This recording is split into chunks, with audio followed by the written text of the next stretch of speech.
приятели, тук сме Level in the City с Алекс. Алекс. Така, от София си. Търновска банкова гимназия. Кажи друго. На колко години? На 16. Гадже имаш ли? Не. Тя беше тук, видя. Не беше твоята? Не. Беше на някой друг? Не. Не, така, свободна беше тази момиче, която минава с тебе. Да, не пипай. Не пипа, значи, че явно има гадже. Ти си бодигърл, нали? Ага. Така, добре. А какво правиш по принцип цял ден? Кажи ми един обикновен ден. Организирахме парти и се стараем да стане добре. Ще бъде разбивация с хаос, техно, всичко, което сете. При малко даже снимахте диджея. Да, Санктус, той каза, че се занимава. Ще бъде доста добра парти на...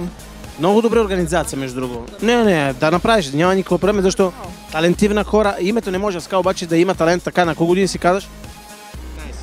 На 16. 16 вече. Тя една година повече сега. Преди беше 15, сега 16. Добре, как да е? Както и да е, да. И виж как обаче много добре организирате парти, имате диджей, имате ли публика? Събираме публика. А входа се плаща ли? Да. Колко? 10. А се пие ли нещо? Да. Влезе в цената? Да, мисля. Мисля, че трябва да спирам с реклама. Виж колко съм добро обаче. Пускате много реклама. Това трябва вие да го казвате. Имате ли страница? Да. Фейсбук? Вие сте машина направо. Добре, сега идва момента, че трябва да избираш обаче една песен. Кой песен е? На One Direction поздрав за диджея, специален и за гаджето му момче, което в момента яде. Може да го снимаме. Виж го само. Ето ги двамата там. Виждаш ги? Готово. Благодаря ти. Виждаме.